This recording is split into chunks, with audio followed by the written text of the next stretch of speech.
All right, let's jump right in. Today, we're talking about anger. But what if it's not just a feeling?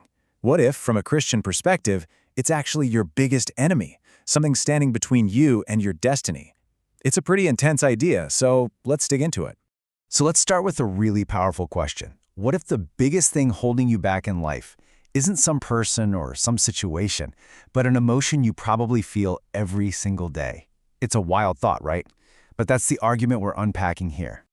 Okay, so the first big idea is this concept of the hidden enemy. You know, the thinking is that when it comes to our spiritual lives, we're often looking for these big, obvious bad guys. But what if the real enemy is something much closer to home, something we might not even see as a threat? Yeah, the source we're looking at says that for a lot of people trying to walk with God, the true enemy is a total mystery. It's like there's this major blind spot, something that's getting in the way of a real connection. And here it is. The source comes right out and says it. That enemy is anger. Not just an enemy, but the enemy of your walk with God. Now that completely changes how you think about getting mad, right? It's not just a mood anymore. It's a full-on spiritual battle. And it gets even more intense. The language here is, well, it's incredibly stark. The idea is that anger isn't some neutral territory. When you're filled with it, you're not representing God anymore. You're actually representing the devil. I mean, wow, the stakes could not be higher. Okay, so if anger is the enemy, what's the actual damage? What's the price you pay? Well, this next part is all about that, the high cost of anger. Man, this quote really hits hard. Anger is a destiny cheater. Think about that. The idea isn't just that anger is bad for you, but that it literally cheats you out of your future.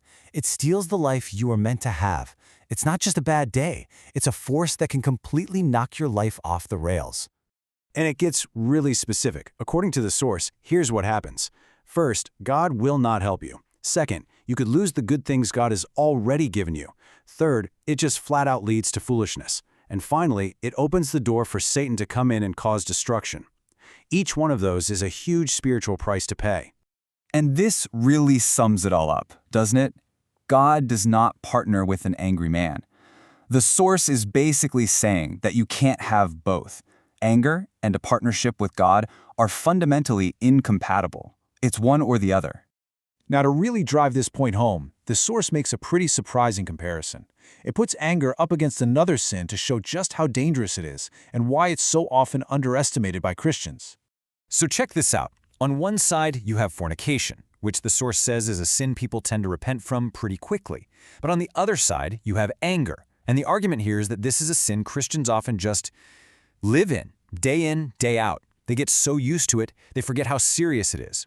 And this leads to a pretty shocking claim that there are actually more Christians living in a state of anger than in fornication. Why? Because anger can feel acceptable, normal even, and that's what makes it such a widespread and sneaky problem. Okay, so that's the problem. It's pretty heavy stuff, but the source doesn't just leave us there. It shifts gears and starts talking about the solution. It's all about choosing a different path, choosing peace over anger.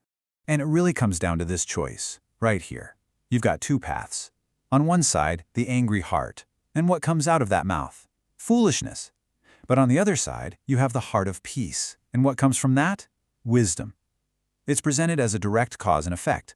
What's in your heart determines what comes out of your life. So, what's the ultimate weapon against anger? Well, according to the source, it's love. The character of Jesus is love. That's the goal, the standard, and the one thing that can completely counteract the poison of anger. All right, so what do we do about it? The source gives us a clear call to action, broken down into 3 steps. First, stop investing in anger. Just stop feeding it. Second, make a conscious choice for a heart of peace. And third, you have to actually deal with your anger. Be proactive about it. And this all leads to the final, powerful warning from the source. It's a call to take this seriously, and it starts with this. Be careful to deal with your anger Before your anger deals with you. And that's what we're left with.